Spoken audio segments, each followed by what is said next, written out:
নোয়াখালীর হাতিয়ায় দেদারসে চলাচল করছে অনুমোদনহীন স্পিডবোট। এতে জীবনের ঝুঁকি নিয়ে যাতায়াত করতে হচ্ছে এই উপজেলার লাখো মানুষকে। মাঝে মধ্যে ভ্রাম্যমাণ আদালত জরিমানা করলেও থামছে না অবৈধ বোট চলাচল। নোয়াখালী হাতিয়া থেকে ইসমাইল হোসেন কিরণের পাঠানো প্রতিবেদন জানাচ্ছেন রেজওয়ান শরীফ। বছর শেষের খুশি নগদে হবে বেশি। নগদ পেমেন্টে নির্দিষ্ট ক্যাটাগরির কেনাকাটায় ৩০০ টাকা পর্যন্ত ক্যাশব্যাক। মূল ভূখণ্ড থেকে বিচ্ছিন্ন নোয়াখালীর একমাত্র দ্বীপ উপজেলা হাতিয়া। একদিকে সাগর ও তিন দিকে নদী বেষ্টিত এই উপজেলার মানুষের বড় কষ্টের নাম প্রাকৃতিক দুর্যোগ ও যোগাযোগ ব্যবস্থা। জেলা শহর ঢাকা, চট্টগ্রাম, সন্দ্বীপ সহ বিভিন্ন স্থানে যাতায়াতে প্রায় ৭ লাখ মানুষের একমাত্র ভরসা নৌপথ। প্রতিদিন ৬ থেকে ৭ হাজার মানুষ হাতিয়ার নলচিরা চেয়ারম্যান ঘাট হয়ে জেলা সদর সহ বিভিন্ন স্থানে যাতায়াত করে। একটি মাত্র সরকারি সি ট্রাক বিপুল মানুষের যাতায়াতের জন্য পর্যাপ্ত নয়। ফলে অনেকেই বাড়তি খরচ ও ঝুঁকি নিয়ে স্পিডবোটে চলাচল করছে। বিভিন্ন রূপ নিয়ে বোট নামায় এই গাড়ির নিয়ম শৃঙ্খলা অবলম্বন করতেছে। মানুষের আগের যে কষ্টটা এখন নতুন করে এই কষ্টটা দিতেছে আমাদের হাতিয়ার গাড়ির লাইনম্যানগুলো কথা মানতেছে না, বিভিন্ন প্রভাব খাড়ায়। আমরা মানুষ দিই ১২ জন বা ১৩ জন, ওরা ১৬-১৭ জনের জন্য দাঁড়ায় থাকে।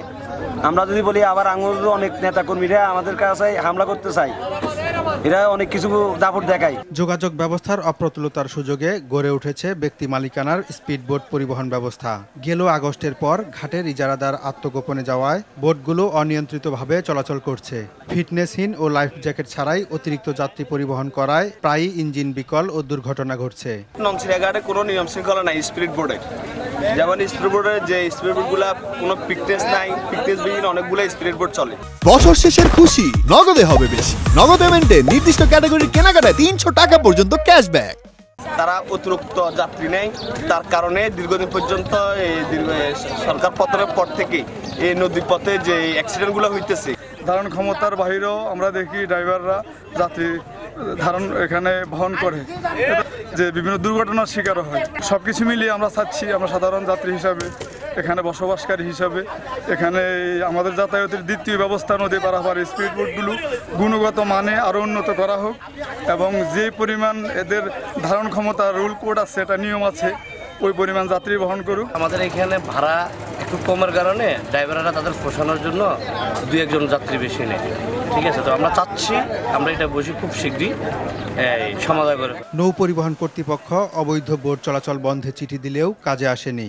উপজেলা প্রশাসন মাঝে মধ্যে আর্থিক জরিমানা করেই দায় সারছে। উপজেলা প্রশাসন হাতিয়া কর্তৃক এই নিয়মিত মোবাইল কোর্ট হিসেবে আজকে ঘাটে আসা আমরা দেখতে পেলাম যে 2টা স্পিডবোট অতিরিক্ত যাত্রী বহন করছে। সেই ক্ষেত্রে আমরা দুটাকে, একটা ৩,০০০ আর একটাকে ১,৫০০ টাকা জরিমানা করেছি। এটা আমাদের নিয়মিত চলতে থাকবে। বিচ্ছিন্ন এই জনপদের মানুষের জানমাল রক্ষায় কার্যকর ব্যবস্থা নেয়ার দাবি স্থানীয়দের। রেজওয়ান শরীফ, RTV।